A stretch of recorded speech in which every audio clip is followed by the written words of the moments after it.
हर खबर पर होगी आपकी पकड़। डाउनलोड कीजिए एबीपी लाइव ऐप। इसी मुलाकात पर संजय राउत की एक प्रतिक्रिया आ गई है। डॉक्टर संबित पात्रा, जरा सुन लेते हैं, फिर मैं चर्चा को आगे बढ़ाऊंगा। नहीं चाहते कि और कोई लड़ाई हो। अब सबसे ज्यादा पूरे देश की बात अगर करूंगा तो हम सबको कोविड से ही लड़ना है। अभी भी कोविड का संकट, कोविड की महामारी खत्म नहीं हुई और बढ़ रही है। लेकिन हमारे देश के दुर्भाग्य है कि कुछ राजनीतिक दल ऐसे हैं जो छोटी छोटी बातों की राजनीति करते हैं अपने स्वार्थ के लिए, सत्ता के लिए। और महाराष्ट्र में भी मैं देखता हूं यही चल रहा है। महाराष्ट्र में अगर शिवसेना ने सरकार बनाई है, महाविकास आघाड़ी की स्थापना करने के बाद कांग्रेस, एनसीपी, तो ठीक है, किसी को उसका दुख या वेदना हो सकती है। लेकिन राजनीति में ये पहली बार नहीं हुआ है। सत्ता आती है, सत्ता चली जाती है, सरकारें बनती है, सरकारें चली जाती है। लेकिन राज्य हो और देश हो और देश की जनता और राज्य की जनता हो हमेशा रहते, उसके लिए हमको काम करना है। जिस प्रकार का वातावरण महाराष्ट्र में कुछ लोगों ने बनाया है, मुझे लगता है ये माहौल समाज के लिए और आने वाले पीढ़ियों के लिए ठीक नहीं है।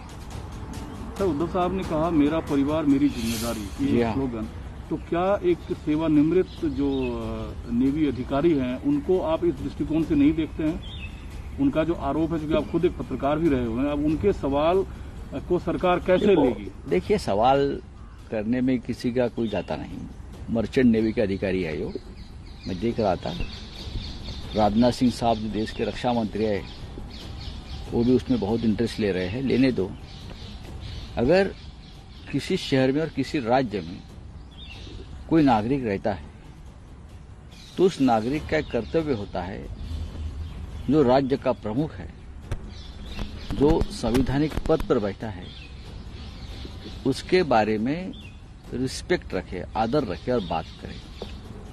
अगर आप जिस ढंग से बात करते हो, बदनामी करते हो, कीचड़ उछालते हो, और अगर उसके बाद अगर लोगों के मन में कोई गुस्सा पैदा होता है, तो आप सरकार को क्यों दोष देते हो? उसमें सरकार का क्या संबंध है, मुझे बताइए।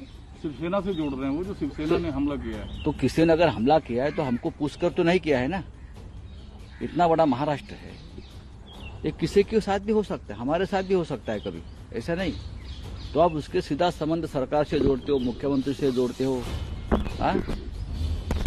उत्तर प्रदेश में आपको मालूम है कितने एक सर्विसमैन के ऊपर हमला हुआ है।